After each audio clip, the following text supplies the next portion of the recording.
Subscribe करिए doctor Dinesh Kumar Pandey channel को और बेल आइकन को प्रेस करिए सभी अपडेट्स पाने के लिए।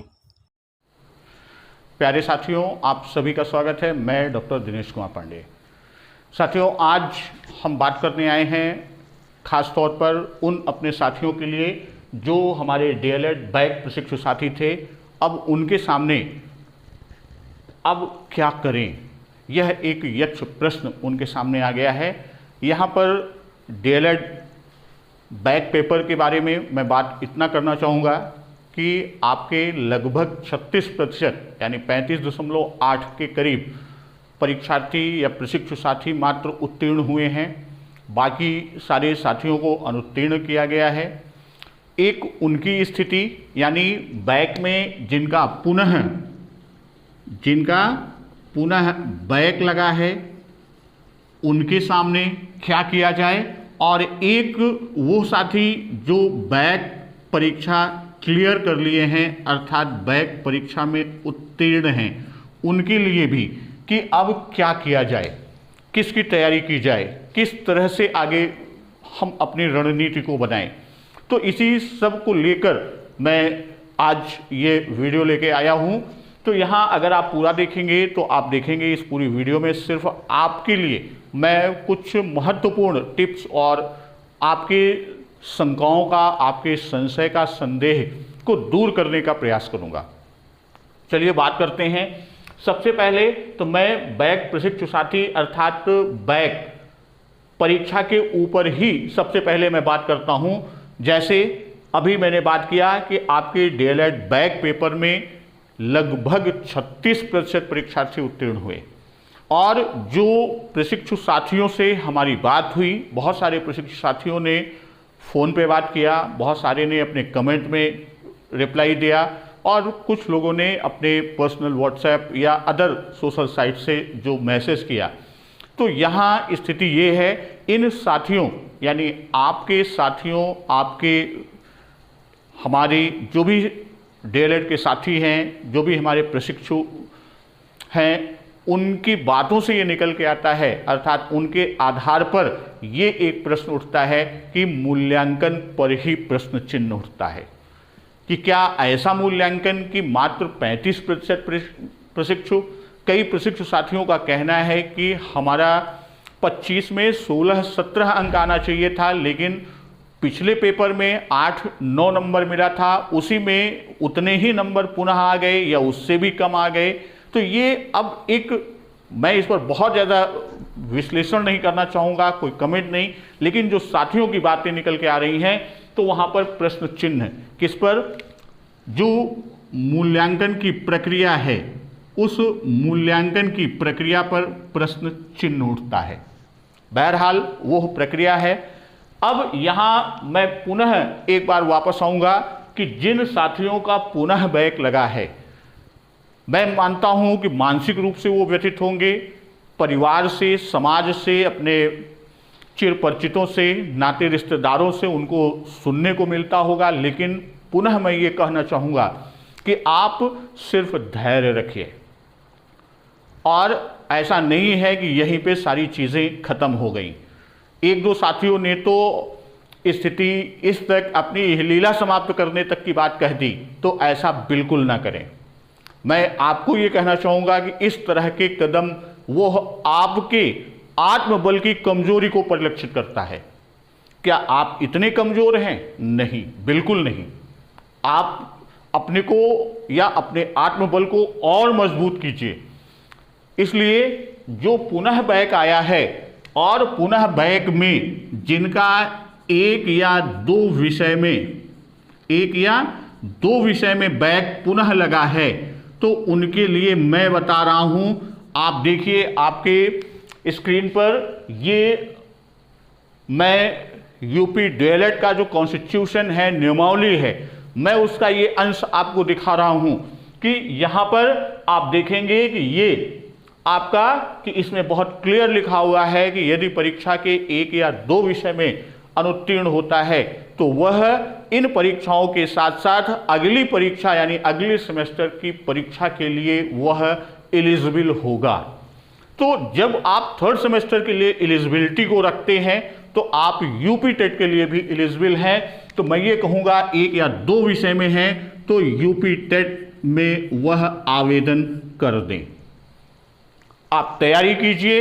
और एक इसी के साथ खुशखबरी और एक है कि यूपी टेट की डेट जो 25 तारीख थी, 25 अक्टूबर थी, वह डेट 1 दिन के लिए बढ़ा दी गई है। तो जो प्रशिक्षु साथी हमारे किन्हीं परिस्थितियों में यूपी टेट आवेदन नहीं कर पाए तो उनके पास का समय है और आज जाकर फॉर्म रजिस्टर उसका रजिस्ट्रेशन करा लें, उसको पूर्ण कर लें और फीस नेक्स्ट डे सबमिट कर दें। तो आप यूपी टेट को कीजिए।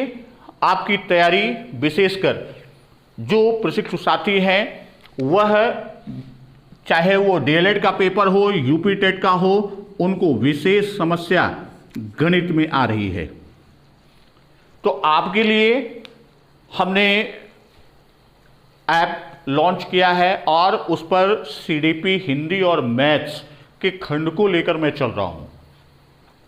तो आप देखें इसमें कि यहां जो मैंने लक्ष्य नाम दिया है और यह लक्ष्य नाम आपके लिए दिया है, वो आपका लक्ष्य है। इसमें 3 खंड सीडीपी, हिंदी और मैथ्स। इसमें आप देखिए सीडीपी में मैं चाइल्ड डेवलपमेंट, ग्रोथ एवं डेवलपमेंट, फिर उसके बाद स्टेजेस की बात की, cognitive development, moral development theory, Kohlberg, और अब अधिगम के खंड पर, यानी ये है आपके क्लासेस रन कर रहे हैं बिल्कुल मैं बेसिक से, यानी बिल्कुल निम्न स्तर से लेके, यानी बिल्कुल जिनको ना आता हो वो भी इसको टैकल कर लें, साथ चल लें। उनके लिए हिंदी की क्लास में भी वर्णमाला, संधि और आज शब्द का खंड प्रारंभ हुआ है। उसी तरह मैथ्स में आप देखेंगे तो मैथ्स में नंबर सिस्टम, और नंबर सिस्टम इतना महत्वपूर्ण है कि वहाँ से 8 से 10 यहाँ तक कि 12 प्रश्न तक आए हुए हैं। तो नंबर सिस्टम और फिर फ्रैक्शन भिन्न की बात हमने की और एलसीएम का खंड हुआ, और आज परसेंटेज यानी प्रतिशतता के खंड को लेके चले हुए हैं। तो यह आप देखेंगे ये वीडियो, तो इसमें हम आपके लिए हैं और यह पूरा कोर्स आपके लिए ओनली 499। तो ये कोई मैं बाध्य नहीं कर रहा हूं कि आप इसको लीजिए, मैं तो ये कर रहा हूं कि यदि आप कहीं से भी पढ़ रहे हैं ऑफलाइन, ऑनलाइन या किसी के मार्गदर्शन में, तो ये हमारी शुभकामना है, शुभाशीष है कि आप अपने लक्ष्य में सफल हों। मैं तो सिर्फ एक उल्लेख कर रहा हूं कि यदि कोई अभी किन्हीं परिस्थितियों में नहीं लिया तो अभी ये स्टार्टिंग का रूप है, और मैं अभी तक 20% कोर्स को कंप्लीट कर दिया हूं और आगे चलकर ये 15 से 18 नवंबर तक कोर्स पूर्ण करने का लक्ष्य रखा हूं। तो यहाँ पर एक चीज़, और दूसरी चीज़ जो बैक उत्तीर्ण हैं उनकी तरफ से एक प्रश्न आ रहा है कि हम 3rd सेमेस्टर की तैयारी करें या हम 4th सेम की तैयारी करें।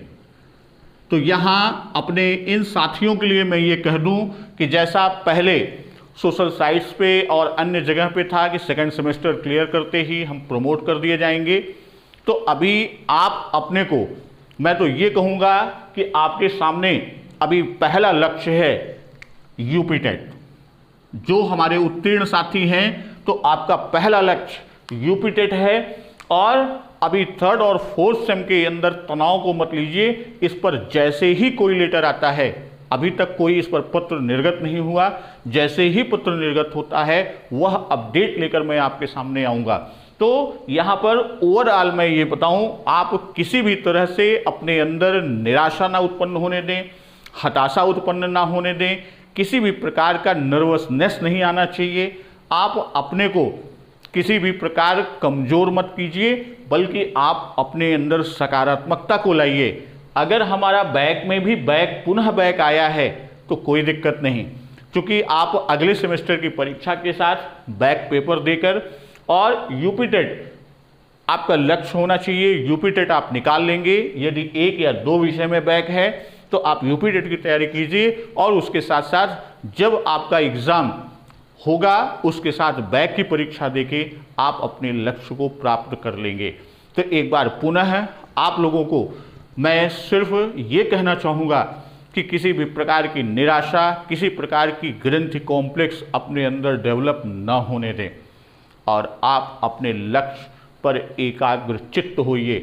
पिन पॉइंटेड आप अपने लक्ष्य की ओर बढ़िए और लक्ष्य निश्चित तौर पर आपके कदम चूमेगी।